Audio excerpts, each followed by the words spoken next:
एक तांत्रिक समाधि में लीन है। उसी समय जोर जोर से चिल्लाते हुए एक औरत उसके सामने आती है और कहती है, तांत्रिक बाबा, मुझे बचा लो। लेकिन तेरे पीछे तो कोई नहीं लगा हुआ है। तो फिर मुझे ऐसा क्यों महसूस होता है कि लोग मुझे मारने के लिए मेरे पीछे दौड़े चले आ रहे हैं? पिछले जन्म में तूने बहुत से लोगों को मार दिया था, जिसके कारण वो आत्माएं इस जन्म में भी तेरा पीछा कर रही हैं। बाबा, इनसे बचने का कोई तो उपाय होगा। इस दुनिया में कोई भी समस्या ऐसी नहीं है जिसका समाधान न हो। उसी तरह इस समस्या का भी समाधान है। बाबा, मैं बहुत परेशान हूँ, मेरी समस्या का समाधान बताइए। इसके लिए तुमको सबसे पहले डायन बनना होगा। डायन बनने के बाद जो भी आत्माएं तुम्हारा पीछा कर रही हैं, उन सब को तुम अपने बस में कर लोगी, और जो जी में आएगा वो तुम उनसे करवा सकती हो। लेकिन डायन बनना इतना आसान नहीं है। डायन बनने के लिए कठिन दौर से गुजरना पड़ता है। अमावस की हर काली रात को तुम्हें 2 बच्चों की बलि देनी होगी। जब तुम लगातार 21 बच्चों की बलि दे दोगी तो शैतान तुम पर खुश हो जाएगा और तुम डायन बन जाओगी। तुम्हारे अंदर 100 शैतानों की ताकत आ जाएगी। मैं डायन बनने के लिए अब कोई भी काम करने को तैयार हूँ। ठीक है, अमावस की रात को बच्चों को लेकर तुम मेरे पास आना। ओम फट स्वाहा, ऐसा कहकर बाबा हवन में घी डालता है। अब तुम यहां से जाओ, अति शीघ्र चली जाओ। औरत वहां से चली जाती है। कुछ ही दूर जाती है, तब तक आत्माओं की आवाज उसे फिर सुनाई देने लगती है। वो परेशान होकर अपने घर में जाकर सो जाती है, लेकिन उसे वहां भी नींद नहीं आती। बार बार अज्ञात आत्माएं उसे परेशान करती हैं। वो मरना चाहती है तो वो आत्माएं उसे मरने भी नहीं देती। आखिर ये फुलमतिया को हो क्या गया है? हमेशा अनाप शनाप बकती रहती है, अजब गजब हरकतें करती रहती है। लगता है इस पर भूत प्रेतों का साया है। अब वो औरत सोचती है कि अगर मुझे इन आत्माओं से मुक्ति पानी है तो मुझे बाबा के बताए हुए काम करने ही होंगे। और ऐसा सोचकर औरत गांव में बच्चे खोजने के लिए निकल पड़ती है। वो खेलते हुए बच्चों को पकड़ पकड़ कर तांत्रिक के हवाले करने लगती है और गांव से बच्चों के गायब होने की सूचना दूर दूर तक फैल जाती है। फुलमतिया पागलों जैसी हरकत करती है, इसलिए उस पर कोई शक नहीं करता। फुलमतिया बच्चों की बलि देती जाती है। उसके पीछे लगी हुई आत्मा और भी कष्ट देना शुरू कर देती है। फुलमतिया को ऐसा महसूस होता है जैसे उसके बदन पर कोई जोर जोर से मार रहा है। फुलमतिया चिल्लाने लगती है, फुलमतिया, तू क्यों इतनी जोर जोर से चिल्ला रही है? रात को सबकी नींद खराब हो जाती है, कोई भी सो नहीं पाता। अगर तुमको चिल्लाना ही है तो गांव से बाहर जाकर ऐसी हरकतें करो ताकि किसी की भी नींद खराब ना हो। सुबह सबको काम पर जाना होता है।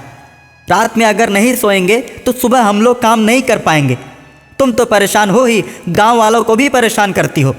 अगर तुमने कल से गांव में चिल्लाना बंद नहीं किया तो हम लोग तुम्हें हमेशा के लिए गांव से बाहर निकाल देंगे।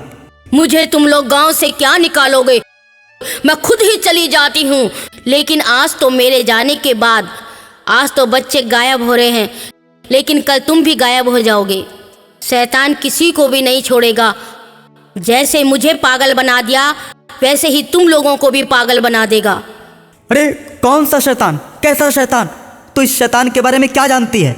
अगर गांव में शैतान नहीं आता है तो फिर बताओ बच्चों को कौन ले जाता है?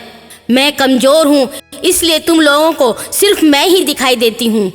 तो फिर ठीक है, मैं कल से फिर गांव में नहीं आऊंगी। ऐसा कहकर फुलमतिया गांव से चली जाती है। गांव वाले अमन चैन से सोने लगते हैं। डायन की सिद्धि के लिए तांत्रिक बाबा के बताए गए पहाड़ों के बीच सुनसान जगह पर जाती है और आत्माओं का आह्वान करने लगती है। तांत्रिक बाबा के बताए हुए मंत्र का जाप करने लगती है। उसकी साधना रंग लाती है और धीरे धीरे एक एक करके उसके सामने शैतान प्रकट होने लगते हैं। तांत्रिक बाबा के मंत्र से वो सभी शैतानों को अपने बस में कर लेती है, क्योंकि वो अब तक 20 बच्चों की बलि चढ़ा चुकी थी।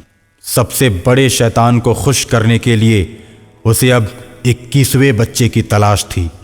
21वें बच्चे की बलि देते ही वो सिद्ध डायन बन जाती। अब फुलमतिया ने गांव में जाना छोड़ दिया था, इसलिए उसका बच्चे हासिल करना मुश्किल हो गया था। एक दिन दैवी शक्तियों से भरा हुआ एक बच्चा उसके सिद्धि स्थल की तरफ अपने आप चला आता है।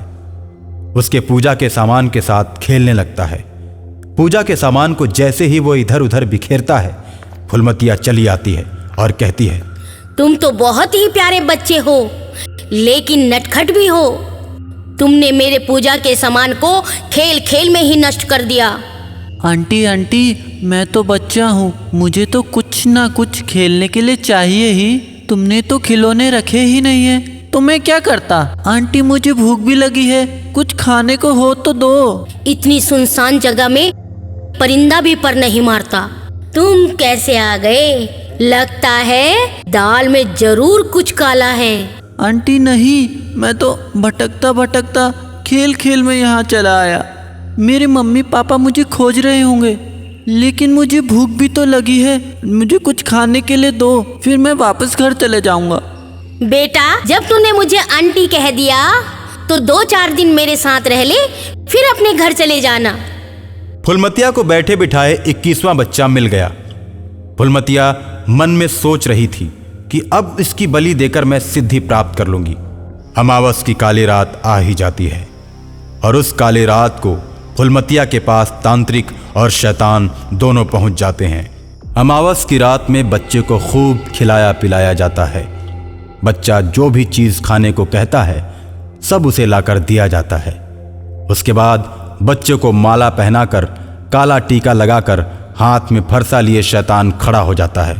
तीनों के भयानक चेहरे को देखकर मौत भी कांप उठे, लेकिन छोटा बच्चा बिल्कुल भी नहीं डरता। बच्चे की आकृति बदलने लगती है और बच्चा देखते ही देखते 5 मुंह वाला हो जाता है और शैतान के हाथ से फरसा छीन लेता है और उसी से तीनों को मौत के घाट उतार देता है। और इस प्रकार उस अमावस की काली रात में डायन की सिद्धि हमेशा के लिए अधूरी रह जाती है और बुरी आत्माएं हमेशा हमेशा के लिए समाप्त हो जाती हैं।